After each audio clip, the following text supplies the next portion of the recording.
Imagine a room being dark for 10 years. It doesn't take 10 years to bring light into it, right? One strike of a matchstick is enough. Who is the one person who influenced the most in your life and why? The one person who influenced the most is Gurudev Sri Sri Ravi Shankar. You know, I lost my father very early, right? 4 people came to our house saying that they have some problem for which they want solution. They took my father to the next house and they killed him. Later we realized that they were Naxalites. Since then I was looking for an elder brother or a father figure. Once Gurudev came into my life transformed. How do you do this for a top CEO? Let us say that a CEO has a 100 crore turnover company. So if he has to move to 200 crore, 300 crore, it has to have a different set of beliefs. Most people who are successful in one area of life ignore progress in other areas of life. For example, somebody who is rich is not healthy. Somebody who is healthy is not happy. Somebody who is happy is not making a great impact on this planet. You look at anybody who is successful in one area of life, other areas don't have so much light as they should have. So in my mind, if we want to be successful, we got to be ready in 3 aspects. Number 1, intensity. Number 2, authenticity. And the last and most important is, You have coached more than 10,000 people. When you coach someone, what is the first step that you take? everybody has spiritual aspect in them which they don't attend to. No success is complete if it does not lead to inner blossoming. All the answers that they seek from us are there within them. You have worked with prison inmates and you also worked with top CEOs. What do you think is common among their inner struggles, right? That made me think a long way back. What do you think is the most hidden belief system that people have that makes them stuck at where they are, and no matter how hard they try consciously, they cannot even move an inch without breaking that hidden belief? What is that? See, people are always seeking love, appreciation, support, trust, like I said earlier. So it's that fear of losing love is the first thing that stops them from taking action. Give only one tool for a client, and that one tool has to give that person a breakthrough. So welcome to the Unicorn Coach Talk Show, and today we have our guest Vinod, who is India's top life coach. He has coached India's top CEOs, prison inmates, startup founders, and even police personnel.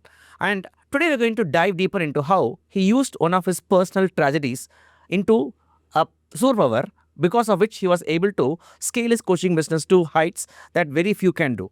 And he will be giving you examples on how you can convert your pain into superpower and become a life coach that you need to be. Without wasting any time, let's get into the show. Hi Vinod. Hi, Welcome to Gopal. have you on this show. Thank you so much for bringing me on this show. Amazing. Great to have you here. And let's dive deeper into your personal stories straight away.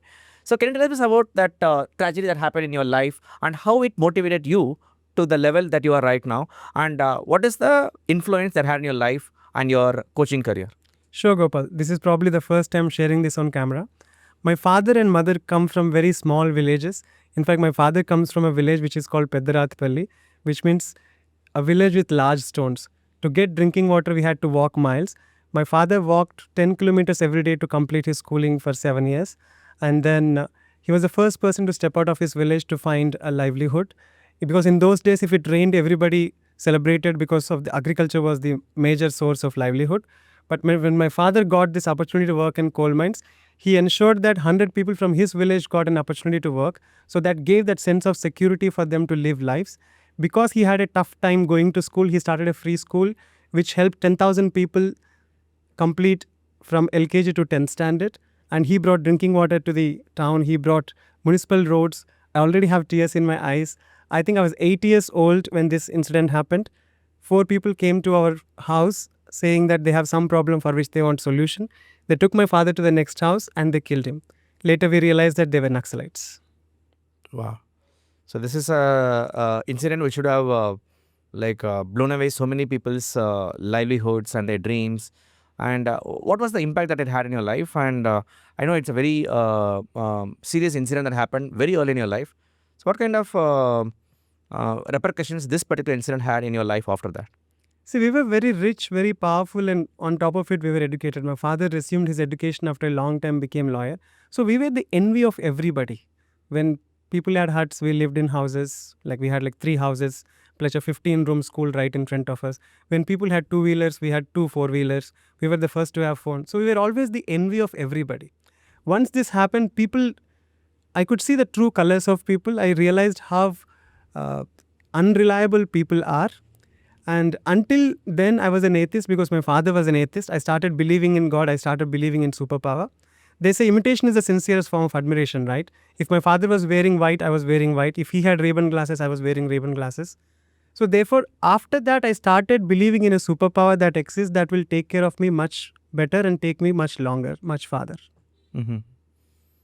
So, what were the things that people did, and what was the first defense mechanism you developed as a youngster at 8 years? See, at 8 years, obviously, we had the fear that somebody will come and kill us. So my mother cleverly put us in a boarding school away from that town where this tragic incident happened. And we went to a kind of cocoon for several years until we felt safe to come out. I don't think I ever went to that village until 25 years later. Mm-hmm. So we were in a cocoon, to say the least. All right. After how difficult was your boarding school? Right, you have been in the nurture of your father and mother for a long time till 8 years.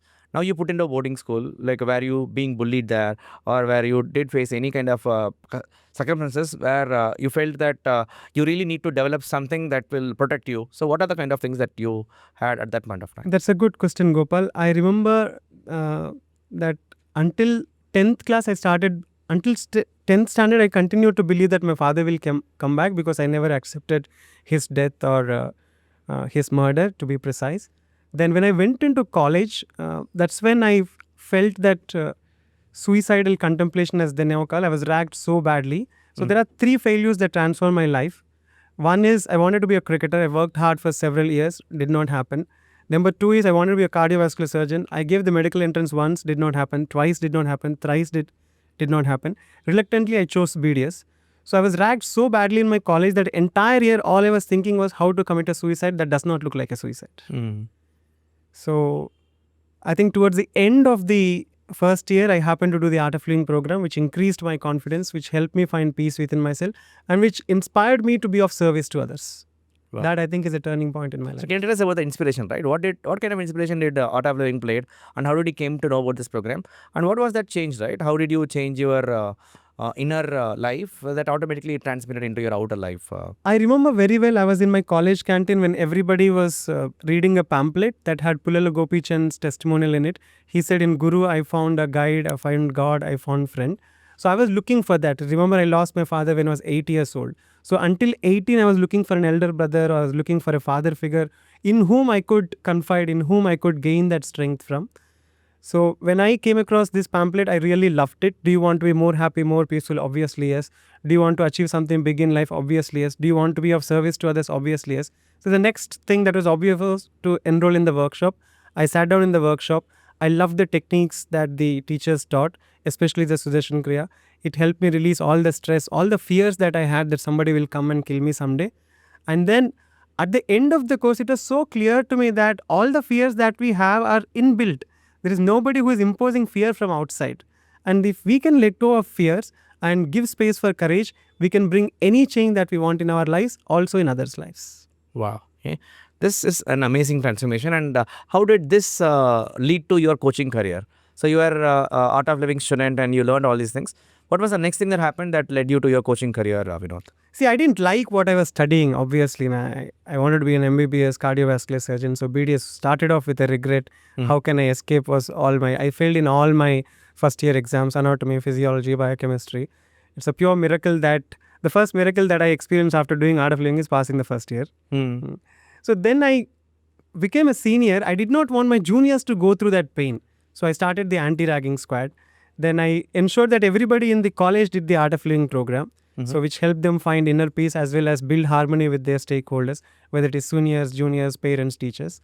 And then in retrospection, I realized that I failed because either I was not ready fully, or I did not have a coach, or I did not have a community of cheerleaders. Let me explain that in detail. When I wanted to be a cricketer, I did not have anybody to look up to. When I wanted to be a cardiovascular surgeon, I did not have anybody to look up to. Similarly, when I wanted to be an IAS officer, I did not have anybody to look up to. So in my mind, if we want to be successful, we got to be ready in 3 aspects. Number 1, intensity. How intensely do we want what we want? Number 2 is the authenticity. How authentically we express it to others. It's not what we want, it's why we want. And the last and most important is consistency. If we are intense in our desire, authentic in our expression, consistent in taking action, anything in the world is possible. Wow. Number 2 is having a coach who can show you what you cannot see. See, all successful people have coaches. Sachin Tendulkar had a coach. Virat Kohli had a coach. What is the latest one? Steve Jobs had a coach. You take any successful people, they have coaches. And the last is a community of cheerleaders. What's the point of playing and winning a game if there is nobody to celebrate the victory with? So how do you do this for a top CEO? Let us say that a CEO has a 100 crore turnover company. So if he has to move to 200 crore, 300 crore, it has to have a different set of beliefs, skills to have. So how do you work with a top CEO? How did you take your skills that you learned from Art of Living? And what are other skills you developed that made someone to grow? Like, can you tell us about how do you coach a top CEO? Because they all have a lot of baggages, they have a lot of pressure, a lot of responsibilities. How do you take on a top CEO and work with them very closely to create the transformation that you want them to have in their life? That's a wonderful question, Gopal, because most people think once they become CEO, they have figured out everything in life. That's not true. Most people who are successful in one area of life ignore progress in other areas of life. For example, somebody who is rich is not healthy. Somebody who is healthy is not happy. Somebody who is happy is not making a great impact on this planet. You look at anybody who is successful in one area of life, other areas don't have so much light as they should have. So when somebody comes to me saying that he wants to achieve 200 crores from 100 crores, I would like to ask him what is his progress in other areas of life. See, when you go to a gym, you want to develop the whole body. You just don't want biceps on one hand, right? So when we address all the aspects of life, whether it is relationships, career, health, social impact that you want to make, that is when you'll be able to make 100 crores to 200 crores, 200 crores to 2000 crores. So you say going to 100 crores to 200 crores is nothing about just a strategy. It is about fixing all the areas of life. And once you fix that, it automatically will help them make more revenue. Very That's well what you said. summarized. Wow, and what are the results? Did you coach somebody, and what are some of the kinds of results that people got with this? I've coached quite a lot of people, some of them at the Celebrity League who does not want to reveal their names, but I can tell who they were. There was a cricketer who was outside the team who lost his place in the team. I coached him, I fixed his relationships with his wife, and then he subsequently went on to play for the national team and also became the captain of that team. He is currently coaching the same team. I coached somebody who is outside 1000 ranking when he was playing tennis for the country and today is in top 300s. I also coached somebody who was making hardly 7,000 rupees per month. 5 years down the line, she's making 45 lakhs per annum. So there are so many such examples. So that's amazing, Vinod. Now, you have coached more than 10,000 people. When you coach someone, what is the first step that you take? What is that you help them unstuck? What is the first step that you take for them? I help them understand where they are and where they want to be and what is the gap. So that's the first step. If they are willingness to realize that they are somewhere where they do not like to be and they have a path to go, that is what starts the growth. Once they figure out the gap, right, what would you make them and how long will it take for them to achieve that gap? Will it differ based on person to person? See, one session is all that we need. Imagine a room being dark for 10 years. It doesn't take 10 years to bring light into it, right? One strike of a matchstick is enough. So when somebody realizes that he or she is responsible for their own current position and they have a dream of getting to somewhere in the, somewhere far ahead, then they know that they should take action. See, the difference between where we are versus where we want to be is the action that we take. Wow. The moment we take action, transformation is likely to happen. Wow. And you also said to me that you are a fan of Tony Robbins and you're also a fan of Sri Gurudev Ravi Shankar. How do you combine these two things, right? A strategy of Tony Robbins, the energy of Tony Robbins, and the spirituality of Gurudev. How does these two things combine together? That's a very good question. Most people who know me in the Tony Robbins circle don't know that I'm a devotee of Sri Ravi Shankar Guruji. At the same time, most people who know me as a devotee of Sri Ravi Shankar don't know that I read, work, and learn a lot from Tony Robbins. See, everybody has that spiritual aspect in them which they don't attend to. I think no success is complete if it does not lead to inner blossoming. So spiritual aspects, spiritual wisdom, whatever I learned from my Gurudev Sri Ravi Shankar ji, plus the strategies of Tony Robbins, the way he thinks, the way he breaks patterns, the way he buries the old beliefs, that has helped me become somebody who can help achieve goals faster and easier. So it's the spiritual wisdom that I imbibed from my master, plus the practical insights plus strategies that I learned from Tony Robbins and the like, help me stand out as a speaker who will help people achieve results faster and easier. Got it. Okay. And you said to me that for each person the routine will be different. But I just wanted to ask about you, right? Okay. How do you combine the spiritual and the strategy aspects of Tony Robbins and Gurudev Ravi Shankar and create your own personal daily routine? What is the daily routine you follow that makes sure that you are getting the spiritual energy as well as the strategy energy that Tony Robbins offers? Daily routine becomes powerless if you don't have a powerful vision. See, what's the point of meditating for 10 years if you don't have a vision of transforming the society? Yeah. So every meditation that I do is followed by visualization on what is the best that I want for that day, that week, that month. Let's say you want to touch or reach 100 crores in a year. If you don't have a plan to take action for today, you will not take action next week, next month. So the entire life vision has to be combined into today's mission. What can I do today that will help me move one step towards my mission? And meditation helps a great deal. So you say that there are no personal routines, and whatever that vision, for that energy, you will work on that day. Is that right? I also do yoga, pranayama, Sudarshan Kriya, meditation, Sahaj Samadhi, Sayam. But I end it with what will make today a great day? What is the first step I should take? So that's amazing. And so if you have to give only one tool for a client, and that one tool has to give that person a breakthrough, what would be that one tool that you would recommend after so many years of being in life coaching? That's a very good question, Gopal. Let's say somebody comes to me saying, I want to marry this girl, I want to marry this boy, or I want to become CEO of a company, I want to influence 1 million people. The next question that I ask is, what would you do after you've achieved your goal? Start doing that from now. Start being that from now. And what you want will just flow. Wow. That's an answer, right? So you are literally helping them to live their future version right now in the present, and that will actually give them the energy to do it, right? Amazing. So you worked with some of the world's top CEOs. So what do you think is stopping them from achieving the success? What do you think is blocking them from taking that next step towards their success? The very fact they've labeled them as top CEOs, Mm-hmm. they're already at the top. Where else can they go? Yeah. So they have to break the ceiling. Wow. So That is you what ask you that you break their ego to first, and they have to submit to the process. What is the process? So you have to let go of the mud in your hand to hold gold. Yeah. Again and again, whatever you achieve is nothing with respect to what you can achieve. So if we can burn that complacency that comes from holding on to something for too long, I think then we can achieve a lot more, contribute a lot more than otherwise.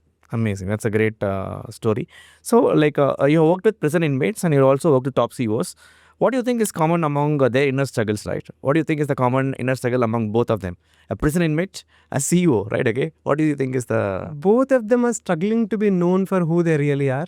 A CEO is not just CEO. CEO is also a husband. CEO is also a son. CEO is also somebody who wants to have pani puri on the road. Somebody who wants to go and impact 1 million people outside his office. At the same time, prison inmate is someone who is always saying, I did not do that mistake. I don't know how it happened.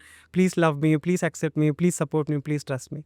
So both of them are craving for love, appreciation, support, trust, and seeking freedom from who they are limited, who they are identified as. That's not just who they are. Whether it's positive or negative, there's a lot more to life than how we view them.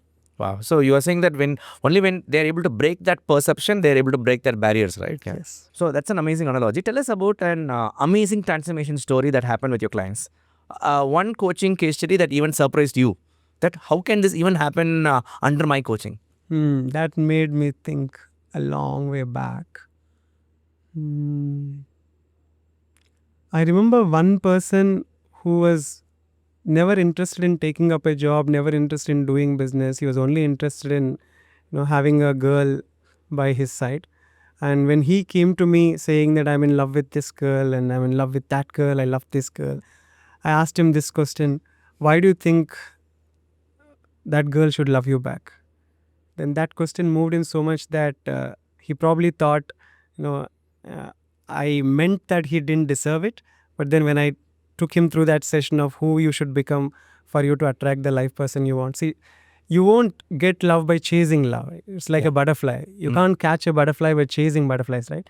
You have to grow your own garden with beautiful flowers. Then you attract the butterflies that you want. Yeah, what happened to that person after that? So then I told him that, you got to get a job or start a company and then earn money. You got to become fit. You got to be happy on your own. You should not depend on somebody's happiness. Fast forward 8 years, he's happily married with the same girl who I thought was not going to happen. So it was a very pleasant surprise the last time I had lunch with them in Bangalore. Wow, amazing. So what kind of routines that people have to do, right? Because they are into that emotions of falling in love with a girl and they have to start a company. So what kind of routines that they need to have that kind of a emotional and mental resilience that will make them to focus on that company instead of focusing on something else? What do you do for them? I think it's the spiritual practices that bring depth in our lives. See, failures bring depth, but for us to come to the top with that, we need a spiritual depth. Similarly, success will give us the height, But for us to hold that success, we need another strength. Yeah. So that is what comes from spiritual practices. Yoga, pranayama, Sudarshan Kriya, Sahaj Samadhi, EFT, Hoponopono. All these techniques which help us tap into our inner potential will help us achieve outer goals much faster, much easier. So you make them do all these things in a single day to develop that Whatever emotional. works for them. Yeah. So I can show them these are the options that are available. Mhm. You try everything, stick to something that works. Wow. If you continue doing all the techniques that are available in the world, then you'll only go to bed without doing anything for Yeah. that day. Yeah. So you customize everything for their schedule, their time, etc., right? Correct. So one question about coaching I always had. What do you think is the most hidden belief system that people have that makes them stuck at where they are, and no matter how hard they try consciously, they cannot even move an inch without breaking that hidden belief? What is that? See, people are always seeking love, appreciation, support, trust, like I said earlier. So it's that fear of losing love is the first thing that stops them from taking action. Mhm. For example, if somebody is injured, Mm. because he's injured, he gets some love from the company that he has. Yeah. So it's fear of losing love that stops people from taking action. Number 2 is fear of failure. What if I fail? What if I fail? What if I fail? That is what stops people from taking action. I think a lot of coaches also, right? They actually don't take action because they think that they will get rejected and they will lose the love that they have with their friends when they ask them to become clients of them. How do you think they can handle this? Let go of the fear of judgment. See, if you are a good hairdresser and if you're not selling your services, that is insult to the God who's given that gift to you. Yeah. Do you really want to insult God? No. All the gifts that we have for others, if you're a good singer, it is for others. If you're a good cook, it is for others. Similarly, if you're a good coach, it is for others. If you don't go and tell them that you are the best coach in the world, how will the best client know that? So we have to sell. Selling is a form of love.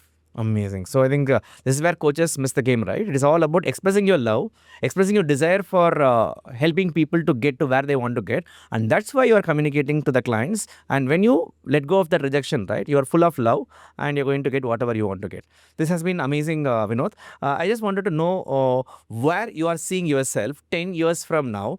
And what do you think should happen that 10 years from now so that you're very satisfied with your legacy? I believe nothing can be achieved alone. Probably alone we can go fast, but together we can go far. So 10 years from now, I want to help 10,000 people receive this award by coaching 1 million people and making $1 million or more. Wow. So that's what I think is worth working together for. Wow. That's an amazing vision, right? Helping others to achieve something and eventually we'll get whatever you want to get. Who is the one person who influenced the most in your life and why? Thank you so much for asking that question, Gopal. The one person who influenced the most is Gurudev Sri Sri Ravi Shankar. You know, I lost my father very early, right? Since then, I was looking for an elder brother or a father figure. Once Gurudev came into my life transformed. Until then, I was seeking love. After that, I was spreading love. Because Gurudev shows so much love to anybody and everybody that you can't help but fall in love with him. In fact, Gurudev says, don't fall in love with me, rise in love with me. So everybody should have a spiritual guru if they want to blossom to their fullest potential. My guru, spiritual guru, Sri Sri Ravi Shankar ji has touched more than 800 million people across 180 countries. So I ask myself, can I not touch one person today? Can I bring a smile across one person today? It could be a stranger who is not even making an eye contact. I ask him, hi, how are you? What's your name? And after he says his name, I could say, you have a beautiful name or a beautiful smile. That will make his day. So the one person who influenced the most is Gurudev Sri Sri Ravi Shankar ji. I'm extremely grateful that I have a guru in this life, and whatever I've become today, whatever I'm doing today is because of his love, his blessings. And I genuinely think everybody should have a spiritual guru if they want to do something big in their life. I mean, even if they don't want to do anything in their life. Yeah, I agree as well, right? Spiritual stamina is so important for us to face all the storms that life offers us and navigate through that. Without spiritual stamina, people cannot do it. And thank you so much for sharing your personal story with Gurudev as well. True, Guru. True, Gopal. Thank you so much for asking that question. Yeah.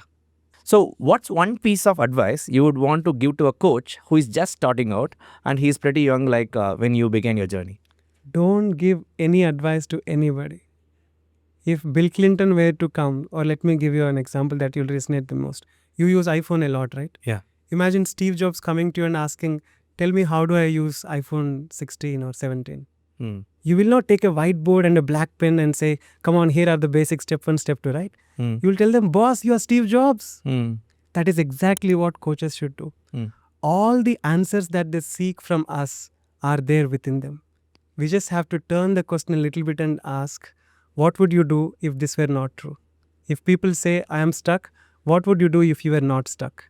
If people say, I am fearful, what would you do if you are not fearful? That alone brings a tremendous transformation in anybody's life. Because coaching is not about advising, coaching is about creating insights, inspiring them to take action, and supporting them until they get the result that they want. So let us say that you are supporting your clients, but they're not obeying to you. They're not listening to you, and they're not following through, and they're not taking action. What will you do with those kind of clients who, no matter how hard you try, they're not sticking to any routine that you have? Because this is another fear coaches have. How to make somebody to stick. But your clients, they have been sticking to routines for a long, long time. How do you make them do things? So there are only two reasons for which people will do anything. Number one is the pain that drives them. They've already gone through the pain, therefore they don't want to go through that pain again. Number two is the pleasure or the gain or the joy or freedom that they would experience if they got the goal. So we should always ask the question, what will happen if you continue to stay like this for another 5 years? Nobody likes to stay in the washroom for 5 years, right? Yeah. So let them be in the washroom for a few minutes. Let them let go of the load that is holding them back. They will come back. This is fine. So, like a lot of people come with that fixed mindset, right? I am this person, I am that person. So, what are the set of things that makes them to go from fixed to that growth mindset? And in your routines, do you include that as well, where people shift to a new identity, step onto a new identity? Because if they focus on the identity of the fixed mindset, they are not going to grow. But with the growth mindset, they will grow. So, what is that you do in kinds of routines that will move people from fixed to growth mindset? Very good question, Gopal. Like I said, our routine should match our vision. If we don't have a big enough vision, we will not stick to the daily routine that we want to have. So therefore, I split the goals into 3 categories. Category number 1 is the minimum that you can't miss. Let's say somebody wants to achieve 100 crores. I ask them, is that the target or is that the minimum? So most people have target goals after which they want to celebrate. They don't have a minimum goal that they can't fail. So I break it down to that such small factor. Let's say 100 crores in 1 year is somebody's goal, and we break it into 1 crore that they might have to achieve in the next 1 week. Do you think that's a small factor? Yeah, good. Yeah. If they themselves are saying this is the minimum, we can't fail, they can't fail. Yeah. That they will achieve. Then once they achieve that, it's so easy to 2x, 3x, 10x. There's a beautiful book, 10x is easier than 2x. So for them to do more, they'll have to push themselves more. If we keep expecting the best from others, we will not succeed. If we keep expecting the best from others and do the work, inner work from within, that's when we succeed. So target goal is something that they will achieve and celebrate, which is also within their reach. Then I ask a beautiful question. What's an outrageous goal which you think you can't achieve? Say 1,000 crores in 1 year. And for that, they have to break the old identity and build a new identity. That's when true shift really happens. Wow. So true change happens only when you change your identity. That's something I learned from you today, and your identity has shifted so much from the tragedy that you received and to where you are today. Now I think we can move to the rapid fire part of this interview with Vinod. I'll be asking questions and you answer in 1 or 2 words. One habit everyone should start today. Visualizing the best. Book that changed your life. There are so many books, it's difficult to name one and do injustice to other authors. One book, please. I like your persistence. I can refer to my spiritual guru's autobiography, Gurudev the Plateau on the Peak. One leader you admire. Tony Robbins. Your definition of success. Success means progress that has meaning to us, not necessarily to the rest of the world. Spiritual or personal practice you never skip. Sudarshan Kriya. What's next for Vinod? Collaborating with people who are doing their best and helping them see what is better in store for them. So we are coming to the end of this interview. What is for Vinod in 2025 and beyond? Any big projects or missions that you want to share with our audience? I think collaborating with you, ensuring that we coach 10,000 coaches who will be eligible to receiving this award by touching 10,000 people and making a lot of impact on this planet. So together we can touch 10 million people. I think the purpose of being alive on this planet is lived to the fullest. Amazing. That was pure gold, Vinod, and it was an amazing experience having you here. And here you answer all the questions. Some of them were value bombs for all the coaches who listen to the show. And hopefully you take action with whatever Vinod has given us today. All the insights. I think it opened my mind and is opening so many people's mind who are watching the show. Thank you so much. And let us do this again soon. Thank you so much, Gopal. Yeah. There's something that I wanted to share if you allow. Yeah, please. I believe the world does not need more doctors. I'm a doctor myself. The world does not need more doctors. The world does not need more engineers. The world does not need more actors, actresses, nor does it need any football players or cricketers. What the world truly needs is leaders. And a true leader is a teacher who can show people what they are capable of, help them achieve their goals by overcoming their challenges. I think that is what India is known for. India is a country which has transformed the world through its education system, and we can revive that only through coaches, trainers, and mentors. And I'm glad we are playing our part in contributing to this bit. Thank you so much for that, because we also believe in that, every coach, unicorn coach, and that's why this unicorn coach talk show exists. Thank you for being here, and looking forward to see you in the next. And for everybody here who is seeing this podcast, you can subscribe with the link below, and you can watch more of these kind of interviews in our channel. Thank you. Bye-bye. Thank you so much.